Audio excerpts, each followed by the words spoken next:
Daniel, o título da sua tese é Território e Circulação, Transporte Rodoviário de Carga no Brasil. O que você estudou exatamente no seu doutorado, Daniel? O trabalho ele traz, na verdade, duas ideias principais, né? Seriam duas problematizações, né? Então, primeiro tentar compreender, sob uma perspectiva geográfica, né, a partir do território, né, como que se deu a estruturação e a organização do transporte rodoviário de carga no território nacional, no território brasileiro, né? E a segunda ideia, né, as duas principais problematizações, vai no sentido de que eu parto do princípio de que a partir dos anos 90 do século passado, né, a partir dos anos 90, o TRC está passando, o transporte rodoviário de carga, o TRC, né, vamos abreviar para ficar até mais fácil, né, está passando por um processo de transformações estruturais, né, que são condizentes aí com as variáveis do atual período, né, na qual a informação é um elemento fundamental, aí, partindo da teoria do professor Milton Santos, né. Então, como que isso está se dando no território brasileiro, quais as consequências dessas transformações, né, e para onde que está caminhando, né, para que sentido que está caminhando o transporte rodoviário de carga no Brasil.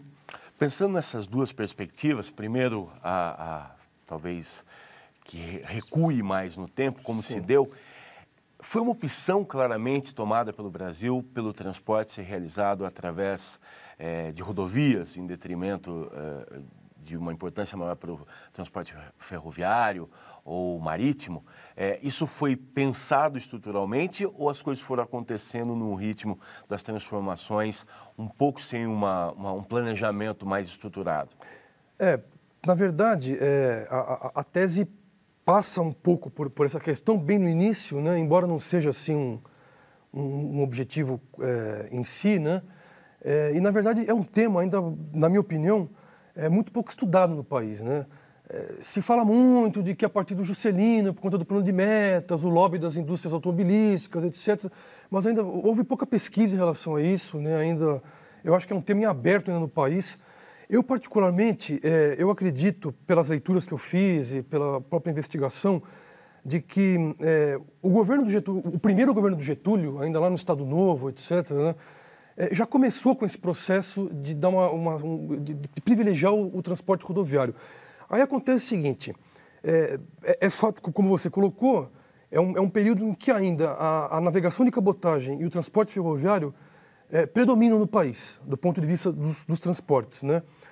E aí o Getúlio ele vem com uma proposta nova para o país, né? Ele quer dizer, dessa transformação de tirar o país ainda no modelo agroexportador para levá-lo para um processo de urbanização e de industrialização. E o transporte rodoviário ele vem também com essa prerrogativa de ser o agente do ponto de vista da circulação que iria possibilitar realmente essa maior interiorização do país. O país ainda não possuía um mercado interno, era um mercado interno muito incipiente, muito voltado ainda para a exportação de commodities, voltado para o exterior, etc. Uma ligação interregional ainda muito fraca, muito tênue. E o sistema ferroviário, da maneira como ele tinha sido implantado no Brasil, a partir do final do Império, né, pelos interesses exógenos dos ingleses, de exportar café, algodão, esse tipo de coisa e tal, não havia proporcionado essas ligações interregionais que o Brasil precisaria e que o Getúlio veio com essa proposta, e a cabotagem tampouco. Então, quer dizer, o Getúlio ele se viu diante de um objeto técnico agora do momento, né, novo, a modernidade, rápido, veloz, né, e que poderia proporcionar essa capilaridade pelo território nacional, essa ligação porta a porta que o trem e a cabotagem não haviam proporcionado e não proporcionariam também por conta da sua natureza técnico-operacional, né? Então eu acho que o Getúlio se viu com esse paradigma, acabou optando... Bom, uma questão tem que ser dita aqui, né? O país também não tinha recursos orçamentários, quer dizer, dinheiro para tudo, né? Não, vamos continuar alavancando o transporte ferroviário e, ao mesmo tempo, vamos construir agora também um sistema rodoviário. O país não tinha condições, não tinha dinheiro em caixa para fazer isso daí. E também técnica suficiente, né? Então, eu acho que foi uma opção do governo do Getúlio. Tem um texto do economista do Inácio Rangel, que eu consegui num daqueles compêndios do BNDES, quando o BNDES completou 50 anos, fizeram uma coleção muito bonita e tal. E tem um dos textos do Inácio Rangel em que ele afirma isso daí, né? Que o Getúlio, no primeiro, isso é importante, né? Ainda no primeiro governo do Getúlio, O Getúlio cria o DNR, o Departamento Nacional de Estradas de Rodagem.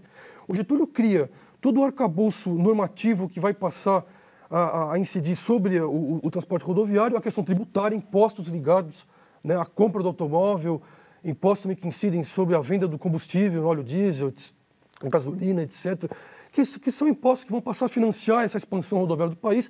E o Getúlio cria o primeiro Plano Rodoviário Nacional, em 1944. Né? Isso é importante destacar, as políticas públicas já pensando essa questão. Né? O segundo ponto, mais importante, eu vou classificar assim, anos 90, século passado, como você disse, essa mudança no sistema de transporte rodoviário de carga. Que mudança foi essa e qual a dimensão dela, Daniel? Olha, na verdade, as mudanças estão acontecendo, nós estamos passando por esse processo. Começaram em 90. Sim, começaram nos anos 90, que eu acho que muito a reboque aí da globalização, que emergiu aí no começo dos anos 90. Então, a primeira questão é o imperativo da velocidade, né, que é a logística. Então, a logística emerge aí como um elemento, obviamente, que é muito atrelado aí aos grandes agentes, né? Então, as grandes indústrias, os grandes clientes aí do transporte rodoviário vão demandar, né, essa maior velocidade, essa coisa do just in time, né, novas técnicas operacionais, né? A carga que tem que chegar ontem, assim, estou colocando de maneira metafórica, mas a carga é para ontem, né? Na verdade, o mais rápido possível, né? Então, os clientes vão passar a exigir, vão ficar mais exigentes em relação ao time transit, ao tempo de carga, os fixos, né, que são aqueles objetos que possibilitam a maior fluidez dos agentes, por exemplo, agora os centros de distribuição, as filiais, elas vão se tornar mais ágeis, né? E a informação é um elemento fundamental, né? Então aí vem o rastreamento do caminhão, da carga, né? O cliente hoje ele tem um acesso à rede da empresa, né, que ele contratou o serviço, ele vai lá, coloca um código e ele sabe onde que a carga está, né, tem uma previsão. A questão da previsibilidade, isso é fundamental hoje para os grandes agentes, né? Então, eu acho que esses são alguns elementos que estão ainda sendo desenhados, né? Alguns atores internacionais também passaram a observar com mais atenção o território nacional, o mercado interno crescendo e também uma possibilidade maior de realizar lucros aqui no país, né? E do ponto de vista dos agentes nacionais, que até então era a grande maioria, vamos dizer assim, ainda são, né?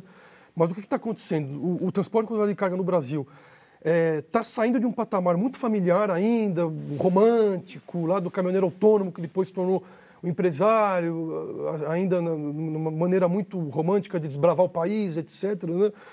E estão passando por esse processo agora de uma maior profissionalização e de ter que acompanhar esses parâmetros técnico-informacionais, etc., né? Então, caminhões mais potentes, a questão da tecnologia, da informação, etc., mas, ao mesmo tempo, também, com a nova regulamentação que vem de 2007, a Lei 11.442, né, ela retirou, porque até então havia uma certa reserva de mercado para o capital nacional. A nova lei, a 11.442, retirou essa questão, então agora está aberto para o capital internacional. E o capital internacional tem vindo com força, algumas empresas internacionais têm comprado algumas empresas de porte médio para grande aqui no Brasil. Então, tem havido também algumas fusões, várias fusões aí disso, coisa de mais de 10 anos para cá. Né? Então, está passando por esse momento aí de fusões, aquisições, o capital internacional chegando com muita força e tal. Dá para dizer que, para além da mudança estrutural, técnica, é uma mudança na maneira de se olhar para o transporte, de se realizar a gestão do transporte, até uma política de transporte. Isso começa a mudar significativamente a partir dos anos 90, é isso? Sim, inclusive até a postura do transportador em relação ao embarcador, que é aquela figura, é o agente que contrata o serviço, que coloca a carga, né? Que pode ser ou um industrial ou do ramo do setor agropecuário, né? Também está vendo essa postura do transportador em relação ao embarcador. Porque, historicamente, pelo menos no Brasil, eu não sei se esse fenômeno se repetiu em outros países, mas pelo menos em termos de Brasil, o transportador ele tem uma postura muito, digamos assim, muito defensiva em relação ao embarcador, aceita muito as condições que, sobretudo os grandes embarcadores, né, colocam. Com essa maior profissionalização, com esses elementos que eu coloquei na questão anterior, né, pelo menos eu tenho visto uma tentativa, pelo menos os grandes transportadores, de passar a tentar falar mais de igual para igual com o embarcador, né, e não aceitar mais as condições que até então o embarcador vem colocando, né? Então, por exemplo, a questão do frete, esse é um elemento fundamental, né? Até então, de maneira geral, no Brasil, pode-se dizer que, pelo menos do ponto de vista industrial, vamos pegar a economia do ponto de vista da indústria, né? O grande industrial consegue colocar impor o seu preço de frete, né, de maneira geral, na formação do frete, né? Hoje, por exemplo, os grandes transportadores já estão começando vamos colocar assim, pelo menos a chamar o embarcador para a mesa para tentar negociar um preço melhor de frete. Por quê? Porque ele está investindo mais em frota, em tecnologia da informação, ele está agregando mais valor, ele está colocando essa questão que eu estou tentando agregar valor também à sua carga, embora isso é uma discussão muito complexa, pelo menos do ponto de vista estritamente econômico, né? Essa questão de o transporte agrega ou não valor à carga, né? Mas, enfim, por exemplo, quando o embarcador ele pede, por exemplo, um agendamento de distribuição de carga. A carga, primeira questão. Hoje, em termos de... Os estoques hoje não estão mais nas indústrias. O estoque hoje está no transporte rodoviário, nas filiais das transportadoras, nos centros de distribuição das transportadoras. O caminhão também virou estoque, né? E também os grandes varejistas e atacadistas.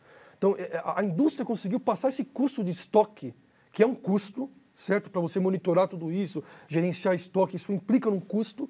A indústria conseguiu passar esse custo para o transporte e para o varejo e para o atacado, certo? Ela conseguiu diminuir muito o seu custo de estoque. E isso eu digo com muita propriedade, que apareceu na pesquisa, pelas minhas entrevistas que eu fiz, etc. O transportador demorou para entender isso. Ele demorou para entender com que ele estava assumindo assumindo esse custo. E agora ele está começando a fazer conta que ele não fazia antes. E tem que cobrar mais. Tem que cobrar mais. Está começando a colocar esses custos numa planilha, né, está entendendo isso agora. Né? Os grandes transportadores do Brasil hoje já entenderam isso, já entronizaram essa questão do custo de estoque que foi jogado em parte para ele. E começar a embutir isso no custo do frete, que ele até então não fazia, não tinha essa noção. Então, quer dizer, já é também uma evidência mais empírica de que algo está mudando e que ele está se dando conta e está começando a criar expertise e know-how para entender isso e para calcular isso. Isso é muito importante. Daniel, ainda que não seja o foco principal da pesquisa, essas transformações, se a gente olhar para o caminhoneiro, para o trabalhador, elas trazem mais vantagens, como você citou, saindo de uma esfera familiar e passando por uma profissionalização, mais vantagens ou desvantagens para o profissional do volante ali? Então, aí... Primeiro que nós temos que distinguir os dois profissionais do volante, como você se referiu. Nós temos o motorista frotista, que é aquele de carteira assinada. Esse é o empregado da transportadora. Ele tem carteira assinada, geralmente ele recebe... Os sindicatos têm o piso mínimo no Brasil, etc. Cada estado tem o seu piso mínimo, ele recebe também o 13º, férias, etc. Então esse é o frotista. Para essa figura... O que mudou, quer dizer, vamos colocar, deixa eu primeiro voltar aqui a outra figura, né? Porque aí tem o motorista autônomo, que é aquele que tem o caminhão é dele. O frotista, o caminhão não é dele, o caminhão é da empresa. E o autônomo tem que negociar ele mesmo com a empresa, ele tem que negociar com a empresa, toda... e o caminhão é dele, o instrumento de trabalho é dele. Então, e os custos também, Os custos fixos, obviamente, né? IPVA...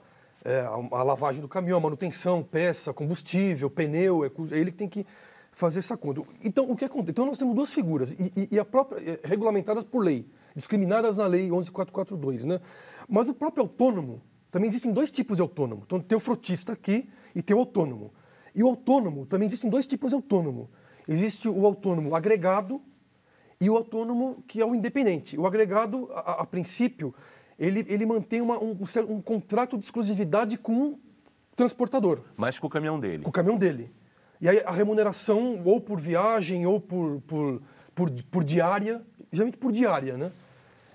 E o independente, aí ele é um cara mais livre, e que aí ele tem que captar frete, etc., aí nos postos de gasolina, onde ficam os agenciadores de carga, etc., né? Porque aquela prática do embarcador ligar para o caminhoneiro, isso acabou. Isso era comum até os anos 80, né? Meados dos anos 90, isso acabou também. O embarcador ligar diretamente na casa do caminhoneiro autônomo. Isso praticamente desapareceu. Alguns mais antigos ainda têm um pouco isso, mas praticamente desapareceu. Hoje, aí criou-se a figura do agenciador de carga, o intermediário.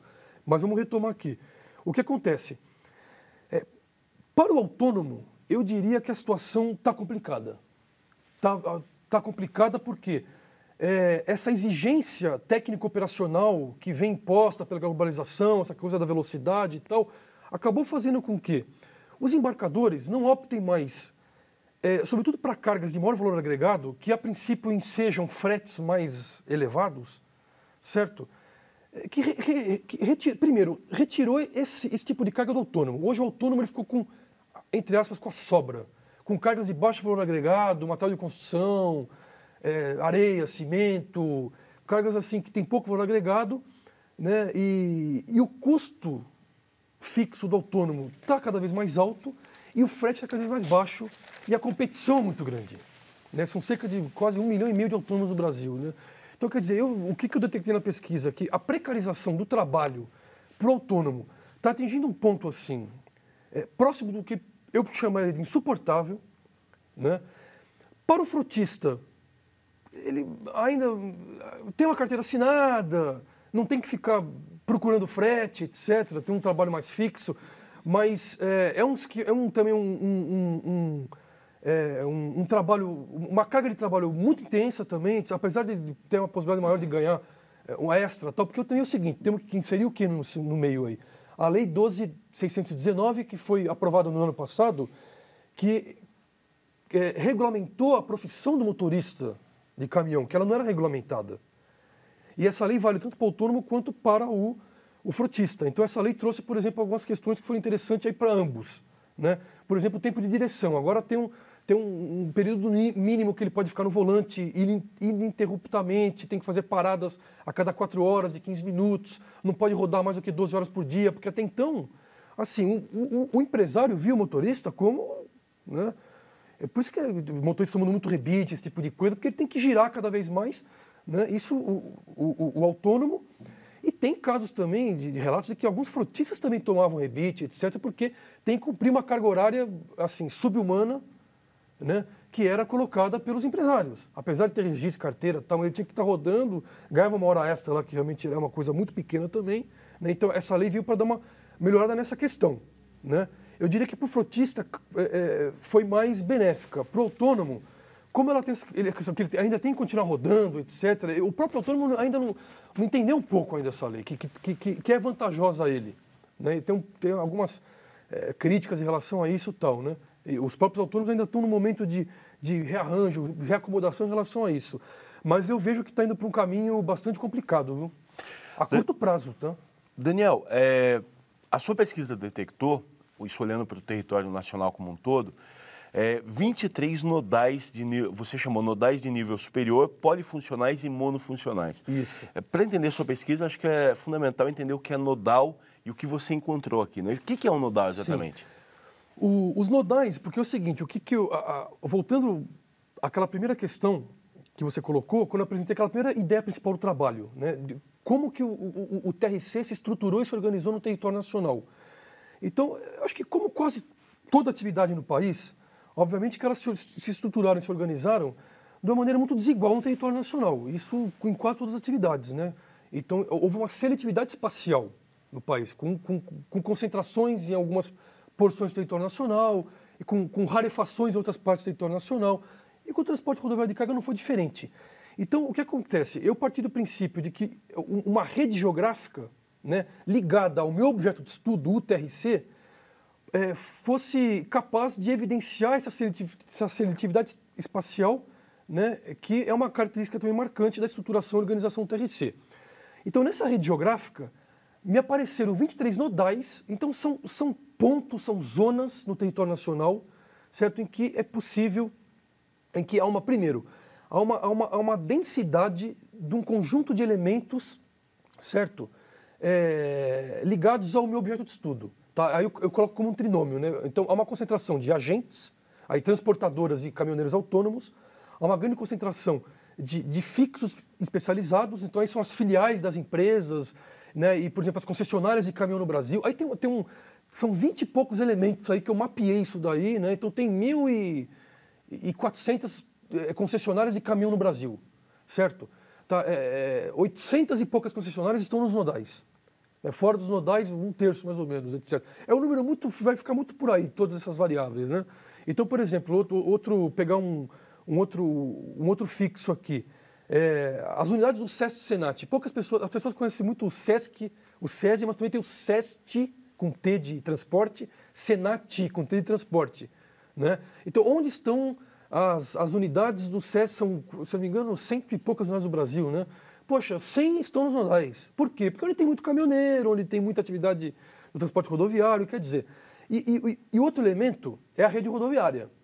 Então, o que acontece? Então, os nodais eles estão agregando aí os agentes, né, esses fixos ligados ao objeto de estudo, que aí tem uma tabela grande, são quase 20 elementos, né? E a rede rodoviária. Então, os nodais vão estar onde? Obviamente, em pontos privilegiados da rede rodoviária nacional, onde tem maiores possibilidades de fluidez territorial, né? Então, em suma, aí vamos subtrair isso em 3 grandes variáveis que os nodais vão ser os pontos privilegiados do país. Primeiro, para a formação do frete, certo? Segundo, capacidade de fluidez territorial, porque estão em pontos muito privilegiados da rede rodoviária nacional, certo? Em termos sobretudo, ou de estado federal ou estadual, BR estaduais, né? E um outro elemento é onde o sistema econômico como um todo vai encontrar amplas capacidades de condicionar arranjos territoriais. O que significa isso? Onde, por exemplo, o industrial ou o fazendeiro vai encontrar um transportador apto a levar sua carga para qualquer ponto do território nacional. Vou dar um exemplo aqui que apareceu na minha pesquisa. Quando eu estive em Feira de Santana, certo? Que é um nodal, Feira de Santana, Salvador. É um nodal ali do baiano, né? O que acontece? A Nestlé tem uma fábrica em Feira de Santana, que ali ela produz leite ninho, entre outros produtos, etc. É nesse eixo Feira de Santana, Salvador, que ela vai encontrar um transportador rodoviário, uma empresa, que vai topar levar o produto dela para Porto Velho. Ela não vai conseguir isso em Seabra, em Irecê, em Vitória da Conquista, vai encontrar nesse eixo ali. Esses nodais acabam reproduzindo de alguma maneira o que a gente conhece, talvez no senso comum, de uma distribuição no Brasil partindo do Sudeste como tendo um nível econômico mais elevado, isso vai diminuindo conforme a gente avança para o Nordeste e para o Norte. Esse sistema de nodais acaba reproduzindo um pouco isso. Você destaca aqui o Polígono Paulista, que é um nodal primário, a gente começa por aí, e isso vai perdendo força, se eu posso dizer assim, conforme isso avança, ou essa lógica é um pouco diferente? Não, é em parte isso que você disse. A gente precisa acrescentar outras questões aqui. Então, eu criei uma classificação dos nodais. E aí o Polígono Paulista, que é quase o estado de São Paulo inteiro, né? Fica aquele extremo muito oeste ali, fronteiriço com o Mato Grosso do Sul, o Vale do Ribeira, até Registro, até Cajati, desculpa, né? E um pedacinho ali do Vale do Paraíba, depois ali de Guaratinguetá. O que acontece? O Polígono Paulista, é a ideia que eu defendo no trabalho, obviamente Por que é um nodal uma força polarizadora única no território nacional? Porque boa parte dos fretes do Brasil, o preço do frete no Brasil, o tempo de trânsito das mercadorias e a roteirização dos transportadores, certo? Em boa parte no país, não 100%, mas boa parte no país, são definidos aqui no Polígono Paulista. E outra questão que também, sobretudo aqui no cinturão macrometropolitano, que pega São José dos Campos, Campinas, Sorocaba, Santos, e aí a região metropolitana de São Paulo no meio, né? Mas ao interior de São Paulo, por que ele entra? Porque eu defendi muito essa ideia no trabalho. Porque hoje o interior de São Paulo já se tornou o maior mercado consumidor do Brasil, inclusive superou da região metropolitana de São Paulo. Tem estudos recentes aí do final do ano passado para o começo desse ano que apontam para de consultorias que trabalham com isso, né? Que apontaram para essa direção. Mas o interior de São Paulo não é só um grande centro consumidor, também é um grande centro produtor, também produz muito do ponto de vista industrial, além da questão agropecuária, mais a cana, né? São Paulo virou uma monocultura de cana, né? Mas muita produção industrial. E aí tem um fluxo, né, Santos, né, esse macrometrópole, o interior de São Paulo, que é gigantesco, tá? E também no interior de São Paulo, também em outras partes do país, que obviamente não é o fluxo que, aí como você colocou, que vem desse núcleo, que se origina ou se destina a esse núcleo macrometropolitano, mas também Ribeirão Preto, Campinas, Piracicaba, Araraquara, São Carlos, também originam carga por outras partes do país, também recebem diretamente, sem essa intermediação com a macrometrópole. Mas aí a questão que você colocou, que aí é o outro lado da coisa. O que acontece? O que eu detectei é que você pensando em termos dos principais mercados consumidores do país, tá? Pegando o Nordeste, sobretudo a faixa litoral agreste, tá? Aí depois o Sudeste, que é o grande polo, e o Sul, que é importantíssimo, o estado de São Paulo, o polígono paulista é que faz essa amarração. Muito dificilmente um caminhoneiro, uma empresa transportadora sai do Sul para levar uma carga para o Nordeste, certo? Direto. Então, passa por São Paulo de alguma maneira. Passa por São Paulo e tem uma transferência, um transbordo. Por quê? Porque São Paulo, certo, é a grande economia de escala. Os nodais como um todo são economias de escala.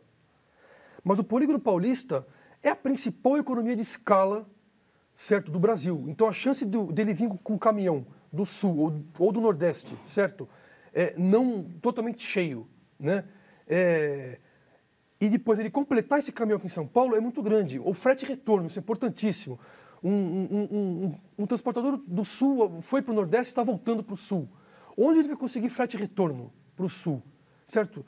E pode ser que ele consiga alguma coisa mesmo ali em Feira de Santana, no Recife. Pode ser que ele consiga nada, a chance é grande. Mas aqui em São Paulo ele vai conseguir encher o caminhão para voltar para Curitiba, para Porto Alegre, certo? Ou para Pelotas, etc. E pelo menos pagar óleo diesel, não ter o prejuízo. Pelo menos bancar o custo variável da viagem. E quando você diz que passa por São Paulo, não só ele passa com o caminhão, mas tudo isso acaba se concentrando no poder de decisão, determinação dos rumos do transporte, fica também onde está esse centro mais forte, se a gente for que é aquilo que eu falei ali. Se pensar, então, exatamente, mas que decisões são essas? Decisões em termos de frete, decisões em termos de roteirização, quais são as escalas de atuação que as empresas vão ter. Eu determino para onde eu vou, quanto custa. Porque é o seguinte, a concentração de filiais e transportadoras de todas as... Primeiro, o polígono paulista é o único nodal em que você vai ter filiais e transportadores do Brasil inteiro, até do Amapá. Do Amapá, do Acre, de Rondônia, isso não vai acontecer em nenhuma outra parte do país. E na densidade que ocorre aqui. E essas filiais, elas vão ser muito importantes. Eu me lembro quando eu tive o Rapidão Cometa, foi comprado agora pela FedEx, né, o ano passado. Mas é a quarta, quinta maior transportadora do Brasil, sobretudo em carga fracionada, é a segunda maior. É uma empresa de Pernambuco, do Recife. Eu estive lá na matriz e eu entrevistei lá um dos gerentes de logística. Ele me falou, olha, a filial de São Paulo, o faturamento dela é maior do que as 3 subsequentes, que é aqui a do Recife, que é a matriz, a de Manaus e a de Campinas. Né? Quando eu estive a Belmoc, se não é a maior, é a segunda maior do Espírito Santo, é uma grande transportadora. O Espírito Santo tem uma tradição boa de transporte rodoviário, né? Eu estive na matriz lá em Viana, com a cidade vizinha Vitória, na região metropolitana, e o gerente me falou, olha, a minha filial de São Paulo, que eu consigo dar giro para a minha frota. Eu consigo, às vezes, até o caminhão sai daqui de Vitória, vai para São Paulo, às vezes eu consigo encher lá em São Paulo para ir, porque ele tem filial em Goiânia. Eu consigo ir para Goiânia, depois para Salvador, e depois voltar para fazer o giro. Certo? Ou às vezes eu volto, em São Paulo que eu tenho essa decisão, se eu volto para Vitória, ou se eu consigo dar um giro para minha frota, passando até por Uberlândia, que ele tem filial, Uberlândia, Goiânia e Salvador, e voltando. Olha só como ele faz esse giro aqui, de quantos mil quilômetros tem isso daí? Estamos falando aqui de 5 mil quilômetros, né? Daniel, eu preciso terminar. Antes, uma rápida pergunta, mas acho que muito importante. É um mercado muito concentrado, ou que está se concentrando, que vai diminuindo o número de empresas, de pessoas que estão comandando tudo isso e, consequentemente, determinando valores e rotas, ou ainda há um número grande de empresas e comandos diferentes? Não, ainda é um mercado muito desconcentrado. São, pelo registro da NTT, o último que eu peguei em maio, 128 mil transportadoras, né? 1,5 milhão de autônomos, ainda muito desconcentrado, mas eu observei uma tendência de concentração. Eu acho, mesmo porque agora, é importante ressaltar isso, é uma característica do período atual, o conhecimento de carga, que é o documento fiscal obrigatório para o transporte, ele agora é eletrônico, compulsoriamente. Certo? A partir de agosto agora passado, o último, houve uma progressão de tabelas aí para os agentes, agora é obrigatório. Eu acho que isso vai dar uma limpada, muitas transportadoras vão morrer, literalmente, vão deixar de atuar por conta disso. Muitos autônomos também, eu acho que vai dar uma reduzida, eu não sei quanto, mas acho que vai dar uma grande reduzida. Eu acho que vão ter um grupo pequeno aí de transportadoras, vamos colocar de 30 a 50, que vão dominar uma parte considerável do mercado, pensando do ponto de vista nacional, das principais cargas, as mais valiosas, etc., contato com os principais embarcadores. Eu acho que é um processo que já está acontecendo, o capital internacional está vindo com força também. Eu acho que em 10, 15 anos aí o mercado vai dar uma mudada. Agora, eu acho que isso também vai ter efeitos colaterais negativos para o país, positivos e negativos. Daniel, queria te agradecer, te parabenizar pelo trabalho. Eu que agradeço. Território e circulação, transporte rodoviário de carga no Brasil, uma verdadeira radiografia sobre o assunto e olhando para o mapa brasileiro. Muito obrigado. Eu que agradeço, viu? Obrigado a vocês.